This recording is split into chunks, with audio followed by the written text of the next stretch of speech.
여러분은 평생 건강하게 잘 지내다가 어느 날 갑자기 몸에서 이상한 변화가 느껴져 병원을 찾았고 그 자리에서 췌장암이 진행되었다는 이야기를 듣는다면 어떤 마음이 드실까요? 많은 분들이 그 순간을 하늘이 무너지는 기분이라고 표현하십니다. 안녕하세요. 저는 35년째 노인분들을 전문적으로 진료하고 있는 김현도 원장입니다.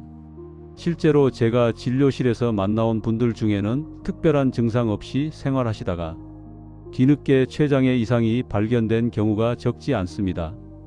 췌장은 깊은 곳의 자리에 초기 신호가 거의 느껴지지 않는 장기라 불편함이 나타났을 때는 이미 어느 정도 진행된 상태로 확인되는 일이 흔합니다. 췌장은 문제가 생겨도 본인이 자각하기 어렵기 때문에 침묵하는 장기라고도 불립니다. 폐나 간, 신장처럼 겉으로 드러나는 변화가 늦게 나타나는 장기는 조기 발견의 기회를 놓치지 않으려면 평소 작은 변화들을 잘 살펴보는 것이 무엇보다 중요합니다. 특히 췌장은 미묘하지만 일정한 패턴으로 몸에 신호를 보낼 수 있습니다. 다만 그 신호가 워낙 사소하게 느껴져서 대부분은 단순한 소화 문제나 피로감 정도로 넘기기 마련입니다. 하지만 제가 35년 동안 진료하며 느낀 점은 일상에서 반복적으로 나타나는 변화를 조금만 주의 깊게 보면 췌장의 문제를 비교적 이른 시기에 의심해 볼 수 있는 경우가 있다는 것입니다. 변의 형태, 식사 뒤의 불편감, 소변의 반응처럼 누구나 매일 경험하는 순간 속에 중요한 단서가 숨어 있습니다. 물론 이런 증상만으로 췌장암을 단정할 수는 없지만 몸이 평소와 다르게 반응한다는 사실 자체가 이미 확인해야 할 신호일 수 있습니다. 오늘은 이러한 일상의 작은 변화를 어떻게 이해하고 어떤 기준으로 확인하면 좋은지 자세히 알려드리겠습니다. 췌장의 기능이 떨어질 때 나타날 수 있는 초기 신호와 함께 췌장의 부담을 줄이는 생활 습관까지 설명드릴 예정입니다. 시간이 없으시더라도 이 영상만큼은 꼭 끝까지 보시기 바랍니다. 작은 변화 하나를 알아차리는 것만으로도 앞으로의 건강이 크게 달라질 수 있기 때문입니다. 좋아요는 비슷한 불편함을 느끼고 계실지 모르는 분들께 이 정보를 더 널리 전달하는 데 큰 도움이 됩니다. 무료 구독을 눌러두시면 앞으로 드릴 중요한 건강 강의도 놓치지 않으실 수 있습니다. 마지막으로 70세 이상이신 분들은 댓글에 70세 이하는 1을 남겨주세요. 여러분의 참여는 더 정확한 건강 정보를 많은 분들께 전하는 데 큰 힘이 됩니다. 아침에 화장실을 다녀오실 때 변이 물속으로 바로 가라앉는지 아니면 한동안 물 위에 떠 있다가 천천히 흩어지는지를 유심히 살펴보신 적이 있으신가요? 제가 진료실에서 환자분들께 가장 자주 여쭙는 질문 중 하나입니다. 많은 분들이 그런 관찰이 왜 필요한지 의아해하시지만 변의 무게감이나 부력은 소화 과정 전체의 균형을 반영하기 때문입니다. 특히 췌장은 음식 속 영양소가 적절하게 분해되도록 돕는 기관이기 때문에 그 기능이 잠시라도 흔들리면 변의 형태와 움직임이 미묘하게 달라질 수 있습니다. 이런 변화는 통증처럼 즉각적으로 느껴지지 않아서 그냥 지나치기 쉽지만 반복적으로 나타난다면 의미 있게 받아들이는 것이 좋습니다. 췌장의 소화 효소가 제 역할을 충분히 하지 못하면 음식 속 일부 성분이 완전히 분해되지 못한 채 장을 통과할 수 있습니다. 이런 경우 변이 물 위에 오래 떠 있거나 물과 섞이며 쉽게 부서지는 양상으로 나타날 수 있습니다. 물론 이렇게 변이 뜬다고 해서 모두 췌장 문제라고 단정할 수는 없습니다. 전날 드신 음식의 종류나 섬유질 섭취량, 식사 속도처럼 단순한 원인도 많습니다. 그렇지만 며칠 간격으로 반복되거나 평소와 비교했을 때 변의 양상이 뚜렷하게 달라졌다면 췌장의 소화 기능 변화도 검토해야 합니다. 몸은 작은 변화를 통해 도움을 요청하는 경우가 많기 때문입니다. 스스로 확인해 볼 수 있는 간단한 방법이 있습니다. 아침에 변을 본 뒤 물을 내리기 전에 잠시 관찰해 보시고 변이 물 위에 오래 머무는지 혹은 찰나에 가라앉는지를 확인해 보는 겁니다. 이때 중요한 것은 한 번의 결과가 아니라 며칠 동안의 패턴입니다. 정상적인 경우에는 변의 무게감이 일정하게 유지되지만 소화 효소의 균형이 흔들리면 이 무게감이 들쑥날쑥해질 수 있습니다. 제가 진료실에서 만난 분들 중에는 변의 움직임을 관찰하면서 스스로 변화 포인트를 발견하고 병원을 찾으신 경우도 있습니다. 간단한 습관 같지만 조기 발견에 실제로 도움이 된 사례가 적지 않습니다. 다만 이런 관찰만으로 질환을 판단해서는 안 됩니다. 여러 장기의 기능이 동시에 관여하기 때문에 원인은 다양할 수 있습니다. 중요한 것은 평소와 달라진 점을 스스로 인지하고 필요한 시점에 전문의 진료를 받는 것입니다. 변의 부력 변화는 작아 보이지만 췌장의 초기 도움 신호일 가능성도 있어 무심히 넘기지 않는 것이 필요합니다. 다음으로 식사 뒤 나타나는 복부의 팽만감 패턴을 통해 또 다른 변화를 살펴보겠습니다. 식사를 했는데도 이상하게 속이 더부룩하고 특히 명치보다 약간 왼쪽이나 배 전체가 단단하게 느껴지는 경우가 있습니다. 이런 팽만감은 많은 분들이 흔히 경험하기 때문에 단순 소화불량이라고 생각하고 지나치는 경우가 많습니다. 그런데 제가 진료실에서 자주 듣는 이야기 중 하나가 바로 예전에는 금방 가라앉던 답답함이 요즘은 식사만 하면 오래 간다는 말입니다. 췌장은 우리가 먹은 음식을 세밀하게 분해하는 역할을 맡고 있기 때문에 소화 효율이 떨어지면 복부가 유난히 무거워지거나 내부에서 압력이 차는 듯한 느낌이 반복될 수 있습니다.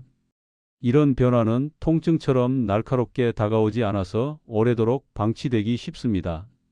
췌장에서 나오는 소화 효소는 지방과 단백질, 탄수화물을 분해해 장이 흡수할 수 있는 상태로 만드는 일을 합니다. 그런데 효소 분비가 평소보다 줄거나 분비되는 속도가 늦어지면 음식물이 이와 장에 더 오래 머물게 되고 그 과정에서 가스가 평소보다 많이 생기거나 배 쪽이 팽창하는 느낌이 강해질 수 있습니다. 물론 이런 변화가 있다고 해서 바로 췌장 기능이 떨어졌다고 단정할 수는 없습니다. 위장 운동 저하나 식사 속도, 스트레스처럼 다양한 요인들이 함께 작용할 수 있기 때문입니다. 그러나 식사 후 30분 이내에 찾아오는 단단한 복부 팽만감이 며칠에서 몇 주간 반복된다면 소화 효율의 변화를 하나의 신호로 고려해 볼 필요가 있습니다. 집에서 간단하게 확인할 수 있는 방법이 있습니다. 식사 직후 편하게 앉아서 손바닥을 배 위에 올려놓고 복부의 긴장감을 느껴보는 것입니다. 평소보다 단단하게 잡힌 느낌이 있는지, 누르면 안쪽에서 압력이 밀려오는 듯한 반응이 있는지, 하루 중 어느 때에 가장 심해지는지 기록해 보시면 변화를 더 정확히 파악할 수 있습니다. 어떤 분은 저에게 오시기 전 몇 주 동안 아침 식사 뒤에만 배가 단단해지는 것을 발견했고, 그 패턴을 확인한 뒤 병원을 찾으셨습니다. 검사를 해보니 소화 효율이 눈에 띄게 떨어져 있었고, 조기에 조치하여 큰 문제를 예방한 사례도 있습니다. 이처럼 소화 증상은 대수롭지 않게 느껴지지만 몸이 보내는 중요한 신호일 수 있기 때문에 주의 깊게 관찰하는 것이 좋습니다. 다만 이런 팽만감만으로 특정 질환을 판단하기는 어렵습니다. 여러 장기와 기능이 함께 작용하는 복잡한 과정이기 때문에 정확한 원인을 알고 싶다면 진료를 통해 확인하는 것이 필요합니다. 중요한 것은 이전과 다르게 반복되는 변화가 있다는 사실을 인지하는 것입니다. 다음으로 소변에서 나타나는 작은 변화가 어떤 의미를 가지는지 이어서 설명드리겠습니다.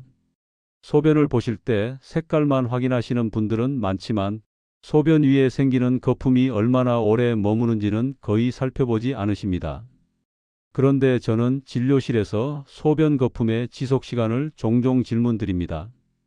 단순히 거품이 조금 생기는 정도는 누구에게나 일어나는 자연스러운 현상이지만 거품이 지나치게 오래 남아있거나 쉽게 가라앉지 않는다면 체내 대사와 관련된 변화를 의심해 볼 수 있기 때문입니다. 이는 단백질 대사나 담즙 흐름 변화 등 여러 원인과 관계가 있을 수 있으며 췌장 기능 저하와도 간접적으로 연관될 가능성이 있어 주의 깊게 관찰할 필요가 있습니다. 소변 위에 생긴 거품이 금방 사라지지 않고 오래 남는 이유는 다양한데 그중 한 가지는 체내에서 단백질이나 지방 분해 과정이 매끄럽지 않을 때 발생할 수 있다는 점입니다. 췌장은 음식 속 지방과 단백질을 세밀하게 분해하는 데 중요한 역할을 합니다. 만약 이 기능이 흔들리면 분해되지 않은 성분이 혈액 속 대사 흐름에 영향을 주고 소변의 표면 장력에 변화를 일으키면서 거품이 오래 남을 수 있습니다. 물론 이것이 항상 췌장 때문이라는 의미는 아닙니다.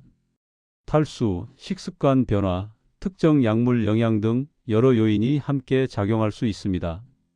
그래서 단정하기보다는 평소와 다르다는 점에 집중하는 것이 중요합니다. 집에서 간단히 확인해 볼 수 있는 방법이 있습니다. 소변을 본 후 변기에 남아있는 거품이 몇 초 정도 유지되는지 관찰하고 며칠 간격으로 변화를 기록해 보는 것입니다. 정상적인 경우에는 거품이 생겨도 금방 가라앉는 편입니다. 그런데 30초 이상 유지되거나 여러 날 반복된다면 한 번쯤 몸의 대사 기능을 점검해 보는 것이 좋습니다. 어떤 분은 제가 드린 이 조언을 실천하시다가 지속적으로 남는 거품을 발견해 병원을 방문하셨고 검사에서 췌장 효소 수치와 담즙 흐름에 작은 이상이 확인된 적도 있습니다. 이처럼 일상에서 쉽게 놓치기 쉬운 관찰이 조기 평가의 실마리가 되기도 합니다. 다만 소변 거품만으로 질환을 판단할 수는 없습니다.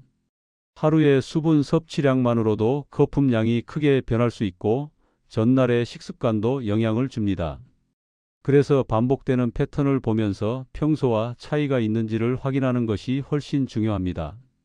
몸은 항상 조용한 방식으로 변화를 알려주기 때문에 이런 작은 신호를 이해하고 관찰하시는 것이 건강관리의 첫걸음입니다. 이어서 등이나 옆구리에서 느껴지는 묵직한 불편감이 왜 중요한지 설명드리겠습니다. 등이나 옆구리에서 묵직하게 당기거나 불편한 느낌을 경험하시는 분들이 종종 있습니다. 많은 분들이 이런 증상을 피로 누적이나 잘못된 자세 때문이라고 생각해 넘기곤 합니다.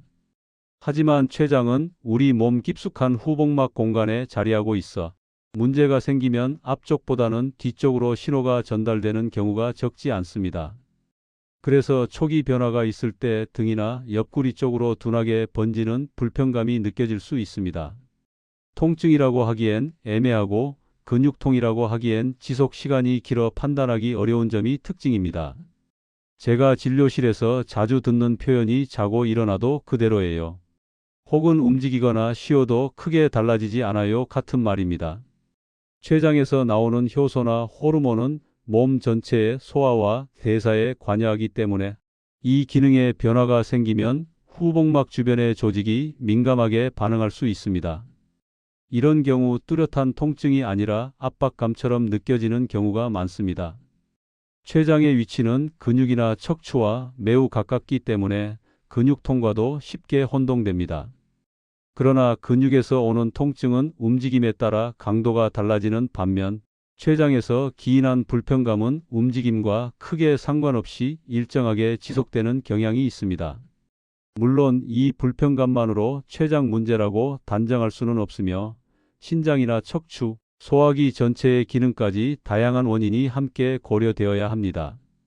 집에서 간단하게 확인할 수 있는 방법이 있습니다. 편안한 자세로 앉거나 누운 상태에서 손바닥을 등이나 옆구리의 불편한 부위에 살짝 올려 보시는 겁니다. 손으로 눌렀을 때 근육 자체가 아픈 느낌인지 아니면 깊은 곳에서 둔하게 밀려오는 느낌인지 구분해 보는 것입니다. 그리고 하루 중 언제 더 심해지는지, 식사 전후로 변화가 있는지, 몇 주 동안 양상이 일정한지를 함께 기록해 보시면 원인 파악에 도움이 됩니다. 실제로 제가 진료한 환자분 중에는 왼쪽 등 쪽의 묵직한 느낌을 몇 주 동안 관찰하다가 방문하신 분이 있었는데 검사에서 소화 효율이 떨어진 소견이 확인된 적도 있습니다. 이런 변화는 작아 보이지만 꾸준히 반복된다면 의미 있게 받아들여야 합니다. 다만 이런 느낌 하나만으로 특정 질환을 지목할 수는 없습니다. 여러 장기의 이상이 비슷한 형태로 나타나는 경우가 많기 때문에 반복되는 변화가 있다면 전문적인 진료를 통해 확인하는 것이 가장 안전합니다. 몸은 통증뿐 아니라 이런 미세한 불편감으로도 변화를 알려줍니다. 이어지는 내용에서는 췌장의 부담을 줄이고 회복을 돕는 생활 속 식습관 루틴을 설명드리겠습니다. 췌장을 건강하게 관리하기 위해 많은 분들이 특정 음식이나 영양제를 먼저 떠올리시지만 실제 임상에서 보면 췌장을 안정시키는데 가장 중요한 것은 식습관의 리듬을 조절하는 것입니다. 췌장은 우리가 먹는 음식의 양과 속도, 그리고 소화 과정에서 발생하는 자극에 매우 민감하게 반응합니다. 그래서 어떤 음식을 먹느냐보다 어떻게 먹느냐가 훨씬 더 큰 영향을 미치는 경우가 많습니다. 제가 진료실에서 여러 환자분들을 지켜보면 식습관을 조금만 바꿔도 소화 부담이 크게 줄어드는 경우가 많았습니다. 특히 췌장 기능이 일시적으로 떨어져 있는 경우에는 음식 선택보다 섭취 방식이 다시 회복하는 데 중요한 역할을 합니다. 가장 먼저 강조드리고 싶은 것은 식사 간격입니다. 많은 분들이 배고프지 않아도 습관처럼 간식을 드시거나 일정하지 않은 시간에 식사를 하곤 합니다. 이런 패턴은 췌장에 끊임없이 소화효소 분비 신호를 보내기 때문에 쉬지 못하게 합니다. 췌장이 편안하게 회복할 수 있도록 하려면 세 끼 식사를 가능한 일정한 간격으로 유지하고 불필요한 간식을 줄이는 것이 도움이 됩니다. 또 식사 속도 역시 중요한 요소입니다. 빠르게 식사하면 췌장에서 한꺼번에 많은 양의 효소를 분비해야 하므로 부담이 커집니다. 음식을 조금 더 천천히 적당한 크기로 씹어 넘기는 것만으로도 췌장의 일이 크게 줄어듭니다. 조리 방식도 영향을 줍니다. 기름이 많이 들어가는 튀김이나 고온 조리 방식은 췌장이 지방을 분해하기 위해 더 많은 효소를 필요로 하게 만듭니다. 반대로 찌기나 삶기처럼 저온에서 조리한 음식은 소화 과정이 상대적으로 부드러워 췌장의 부담을 덜어줍니다. 또 음식의 온도도 중요합니다. 너무 뜨겁거나 차가운 음식은 위장의 운동을 불규칙하게 만들고 그 결과 췌장에서 분비되는 효소의 흐름도 영향을 받습니다. 미지근한 온도에서 섭취하는 것이 안정적인 소화 과정을 돕는 데 도움이 됩니다. 제가 진료했던 한 분은 몇 년 동안 이유를 알 수 없는 소화 불편감으로 고생하다가 식사 간격과 조리 방식만 조절해도 배의 답답함이 크게 줄어든 경험이 있습니다. 특별한 치료 없이도 생활 패턴의 변화만으로 췌장 부담이 완화되는 경우를 종종 보는데 이는 췌장이 자극을 덜 받으면 스스로 균형을 회복할 수 있기 때문입니다. 물론 이런 식습관 변화만으로 모든 문제가 해결된다고 말씀드릴 수는 없습니다. 그러나 췌장을 지키는 가장 기본적이면서도 효과적인 방법이라는 점은 분명합니다. 이어서 전신 피로감과 체중 변화처럼 몸 전체에서 나타나는 신호가 어떤 의미를 가지는지 설명드리겠습니다. 전신 피로감은 나이가 들수록 흔해지는 증상이라 대수롭지 않게 넘기시는 분들이 많습니다.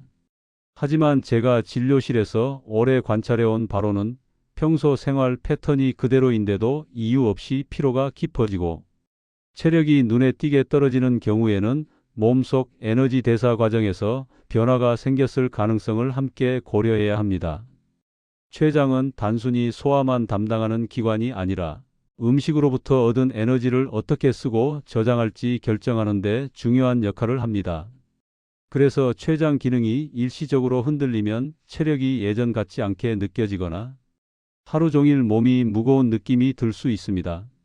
많은 분들이 이런 변화를 나이 때문이라고 여기지만 반복적으로 나타난다면 단순한 피로와는 다르게 생각해 볼 필요가 있습니다. 췌장이 분비하는 효소와 호르몬은 음식 속 영양소를 체내 에너지로 전환하는 과정에 직접 관여합니다. 이 과정에 작은 이상이 생기면 근육과 장기에 전달되는 에너지 양이 줄어들 수 있는데 이때 가장 먼저 나타나는 변화가 바로 힘이 빠지는 느낌과 지속되는 피로감입니다. 또한 체중 변화도 중요한 신호가 될 수 있습니다. 특별한 운동이나 식사 조절 없이 체중이 갑자기 줄어들거나 반대로 식사량이 크게 변하지 않았는데도 체지방이 빠르게 감소하는 경우가 있습니다. 이는 몸이 영양소를 제대로 흡수하지 못해 나타날 수 있는 여러 가능성 중 하나로 췌장의 기능 변화와도 간접적인 연관이 있을 수 있습니다. 물론 이런 현상만으로 특정 질환을 판단할 수는 없습니다. 갑작스러운 체중 변화에는 갑상선 문제나 스트레스, 수면 상태 등 다양한 요인이 영향을 줄 수 있기 때문입니다. 스스로 판단하는 방법도 있습니다. 최근 몇 주 동안 평소 하던 활동을 했을 때 느껴지는 피로감의 정도가 달라졌는지, 예전에 쉽게 하던 일들이 유난히 버겁게 느껴지는지 확인해 보는 것입니다. 또한 옷 사이즈나 허리 둘레처럼 작은 변화도 함께 체크해 보시면 도움이 됩니다. 실제로 제가 진료한 한 분은 체중 변화보다 요즘은 계단 한 층만 올라가도 다리가 자꾸 풀린다는 감각적인 변화를 먼저 느끼고 병원을 찾으셨습니다. 검사 결과 여러 요인이 복합적으로 작용하고 있었는데 췌장의 소화 기능도 일정 부분 영향을 받은 상태였습니다. 이런 사례에서 볼 수 있듯이 피로감이나 체중 변화는 조기 발견의 중요한 단서가 될 수 있습니다. 다만 이런 증상만으로 판단하기 어렵기 때문에 이전과 비교했을 때 변화가 반복된다면 한 번쯤 진료를 통해 원인을 확인하는 것이 좋습니다. 몸은 이런 미묘한 변화를 통해 에너지 균형이 흔들리고 있다는 신호를 보내기도 합니다. 이어지는 마지막 본론에서는 식사와 상관없이 나타나는 메스꺼움과 입맛, 변화가 무엇을 의미하는지 설명드리겠습니다. 오늘 말씀드린 내용들은 췌장이 보내는 작은 신호들을 일상에서 어떻게 알아차릴 수 있는지에 대한 것이었습니다. 췌장은 겉으로 드러나는 변화가 적어 초기 단계에서 눈치채기 어렵지만 변의 움직임이나 복부의 반응, 소변의 변화, 전신 피로감처럼 우리 몸 여기저기에서 조금씩 신호를 보내기도 합니다. 이런 신호들은 단순한 피로감이나 소화 불량과 겹칠 수 있어 헷갈리기 쉽지만 평소와 달라졌다는 느낌이 반복된다면 한 번쯤은 원인을 살펴보시는 것이 안전합니다. 조기에 확인할수록 필요한 검사와 치료 방향을 더 안정적으로 결정할 수 있고, 실제로 많은 분들이 작은 변화를 발견하고 병원을 찾으면서 더 큰 문제를 예방하기도 합니다. 오늘 영상에서 드린 설명이 어르신들께서 자신의 몸을 조금 더 세심하게 살피는 데 도움이 되었으면 좋겠습니다. 주변에 비슷한 불편함을 느끼는 분이 계시다면 이 내용을 함께 나누어 주시고 몸에서 보내는 신호를 놓치지 않도록 늘 관심을 가져주시길 바랍니다. 마지막으로 조심스럽게 한 가지 참여를 부탁드리겠습니다. 좋아요는 이 영상을 더 많은 분들에게 전달하여 초기 증상 발견에 실제로 도움을 줄 수 있는 중요한 행동입니다. 무료 구독을 누르시면 앞으로 노년기 혈관 관절 내 건강에 꼭 필요한 정보를 빠짐없이 받아보실 수 있습니다. 연령대에 따라 주요 신호가 달라지기 때문에 70세 이상이신 분들은 댓글에 1, 70세 이하이신 분들은 2를 남겨주시면 더 정확한 정보를 드리는 데 큰 도움이 됩니다. 여러분의 작은 참여가 다른 분들의 건강을 지키는 데 실제로 기여합니다.